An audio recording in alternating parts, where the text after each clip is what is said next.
Assalamualaikum warahmatullahi wabarakatuh. Jumpa lagi di channel saya, channel Coach Sabran. Dan kali ini saya akan membahas tentang hikmah di balik kisah Nabi Yunus.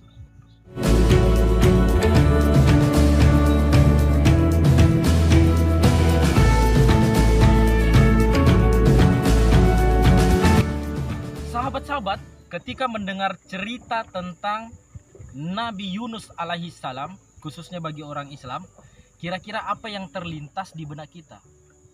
Bagi saya, mungkin yang langsung terlintas adalah kisah tentang beliau dimakan ikan besar.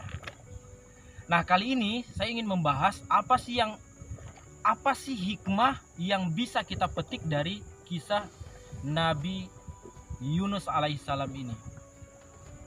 Menurut cerita singkatnya ya, cerita yang pernah saya dapatkan bahwa Nabi Yunus ini sudah berdakwah puluhan tahun, sudah menyampaikan risalah yang dia emban, namun tidak ada yang ikut dengan beliau.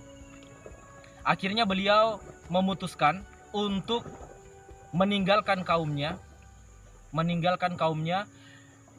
mencari satu daerah untuk didakwahi. Mudah-mudahan dari situ beliau dapat pengikut. Namun apa yang terjadi, beliau harus melewati samudera, harus melewati laut, dan harus naik ke atas kapal. Setelah naik di atas kapal, cuaca kurang bersahabat, angin badai datang. Kemudian nahkoda kapal menginstruksikan kepada semua penghuni atau yang ada di atas kapal untuk membuang barang-barang bawaan. Dibuanglah ke laut semua barang bawaan, dibuang semuanya. Namun kata nahkoda kapal masih membutuhkan sedikit beban untuk dibuang. Kira-kira sahabat, kalau kita berada di posisi itu, sahabat mau tidak jadi relawan untuk dibuang ke bawah? Mau tidak? Pasti tidak mau. Saya juga nggak mau. Maka apa yang terjadi dilakukan saat itu? Maka dengan cepat dilakukan pengundian, diundi siapa yang bisa segera dibuang ke laut, diundi. Kemudian dilihat nama yang keluar. Setelah dibuka, dibaca siapa yang keluar, Zunnun.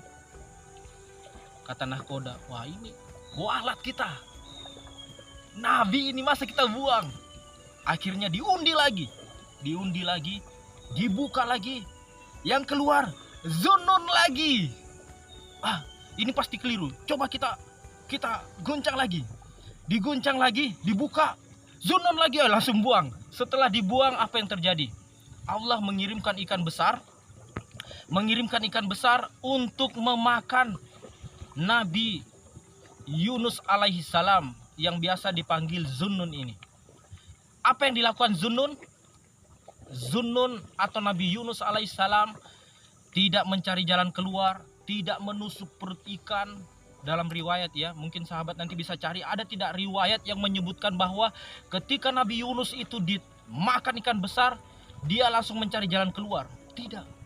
Beliau langsung duduk, kemudian berdoa kepada Allah, La ilaha illa anta subhanaka inni kuntu minaz zolimin. Sesungguhnya yang berhak disembah adalah Allah. Maha suci Allah, saya ini termasuk orang yang zolim. Kenapa sahabat dia mengatakan seperti itu? Karena dia menganggap dirinya bisa memberikan hidayah kepada orang lain. Padahal hak memberi hidayah itu adalah hak Allah Subhanahu wa Ta'ala. Itu yang pertama, dia sadari hal itu. Yang kedua yang dilakukan oleh Nabi Yunus alaihissalam adalah tenang. Dia harus tenang. Setelah itu apa yang terjadi? Allah mengeluarkan Nabi Yunus alaihissalam ke luar dari perut ikan. Oleh karena itu hikmah yang bisa kita ambil yang pertama adalah ketika kita mendapatkan ujian, ingat ya, ujian ya. Ketika kita mendapatkan ujian, yang pertama kita lakukan adalah tenang. Setelah tenang, dan ilmu ini sudah kita dapatkan sebenarnya, ilmu tenang ini sudah kita dapatkan sejak SD.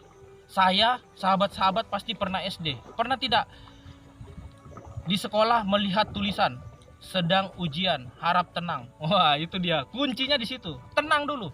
Setelah tenang, yang kedua berdoa kepada Allah, melakukan muhasabah diri, apa salah kita sehingga Allah memberikan jalan keluar. Dua kunci ini bisa kita lakukan ketika sahabat mendapatkan ujian.